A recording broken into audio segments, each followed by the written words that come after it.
وہ اس لڑکی کو اٹھا کے موسیٰ کلیم اللہ کے پاس آیا اور کہا کیا اس کے ساتھ برائی کرنا میرے لیے جائز ہے؟ ایک بندے کے گناہ کی نحوست پورے لشکر کے اوپر چھا گئی۔ موسیٰ علیہ السلام بہت بڑا لشکر لے کر بلم بن باعورہ کے قوم کے اوپر چڑھائی کے لیے آ رہے تھے۔ اب موسیٰ کلیم اللہ کی قوم پہنچ گئی، بہت بڑا لشکر ہے، تو ساتھ بلم بن باعورہ نے کہا کہ میں تمہیں اس پورے لشکر کو شکست دینے کے لیے ایک چال بتاتا ہوں، تم اس پر عمل کرو، موسیٰ علیہ السلام کی قوم کو شکست ہو جائے گی۔ قوم نے پوچھا وہ چال کیا ہے؟ بلم بن باعورہ نے کہا کہ تم ایسا کرو کہ خوبصورت جو نوجوان لڑکیاں ہیں ان کو بناؤ سنگھار کر کے اس قوم کے اندر پیش کر دو، اس قوم کے سامنے پیش کر دو۔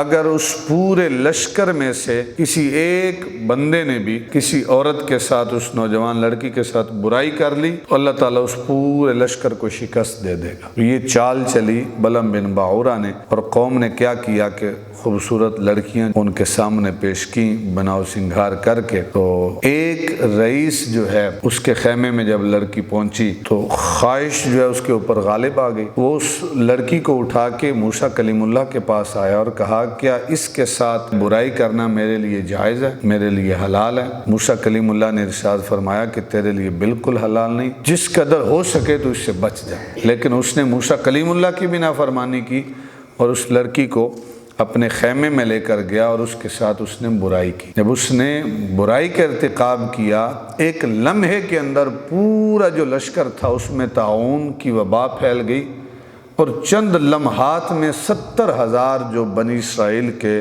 اس لشکر کے افراد تھے وہ چند لمحوں میں فوت ہو گئے۔ اللہ کے جو فرشتے تھے وہ پرواز کر گئے، اس لشکر کو چھوڑ کے واپس چلے گئے۔ تو اس طرح وہ جو لشکر تھا، بہت بڑا لشکر جس کو فرشتوں کی تائید حاصل تھی، وہ لشکر جو ہے وہ شکست سے دوچار ہوا۔ اب احبابی وقار، بلم بن باعورہ جو ہے وہ پہاڑ سے اترتا ہے اور زبان اس کی لٹکی ہوئی ہے، اور ساری زندگی اس کی زبان اس کے سینے پر لٹکتی رہی۔ علماء نے یہاں پہ 2-3 باتیں خاص طور پر کی ہیں جو ہمارے لیے جس میں درس ہے، درس ہدایت ہے، درس عبرت ہے، کہ بلم باعورہ کو اللہ نے جب اتنی کرامتیں عطا کی تھی تو پھر اللہ نے اسے کیوں ذلیل و رسوا کیا؟ یعنی جب مستجاب الدعوات بنایا، ہر دعا قبول ہونے والی ہے، پھر اسے کیوں ذلیل و رسوا کیا؟ اس کے اندر ایک خاص جو برائی تھی وہ یہ تھی کہ اللہ رب العزت نے نعمتیں تو دی تھیں بلم بن باعورہ کو،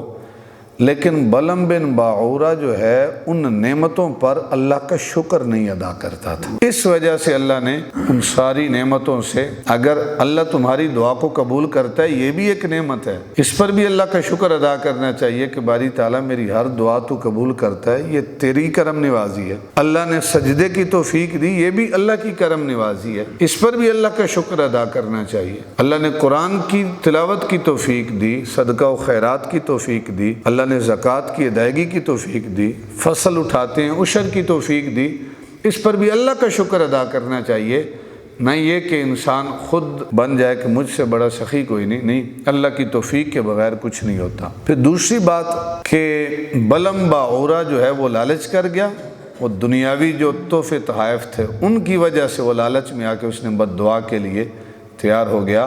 تو اس سے جو علماء ہیں، مشائخ ہیں، جو دین کا کام کرنے والے ہیں، ان کو ایک درس یہ حاصل کرنا چاہیے کہ لالچ جو ہے، دنیاوی لالچ، دنیا کی خاطر اللہ کی آیتوں کو نہیں بیچنا چاہیے۔ یہ نہیں کہنا چاہیے کہ اتنے مجھے دو گے تو پھر میں تمہارے ساتھ معاملات کروں گا، پھر میں آؤں گا تمہارے سامنے بیان کرنے کے لیے یا میں قرآن سنانے کے لیے، جب اتنے پیسے مجھے دو گے۔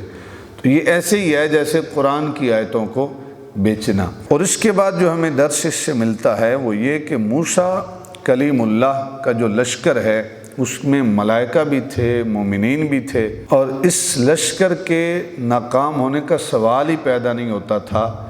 صرف وجہ کیا بنی؟ ایک بندے کے گناہ کی نحوست پورے لشکر کے اوپر چھا گئی۔ تو اگر ایک بندے کا گناہ جو ہے اس کی نحوست پورے لشکر کے اوپر چھا سکتی ہے، تو آج اگر ہم مسلمان مغلوب ہیں، ہم در در کی ٹھوکریں کھا رہے ہیں، تو اس کے اندر ایک سبب یہ بھی ہے کہ ہم گناہوں پر گناہ کر رہے ہیں، اور جو گناہ ہیں ان پر ندامت کے آنسو نہیں ہیں، رب کی بارگاہ میں ان گناہوں سے توبہ نہیں کرتے۔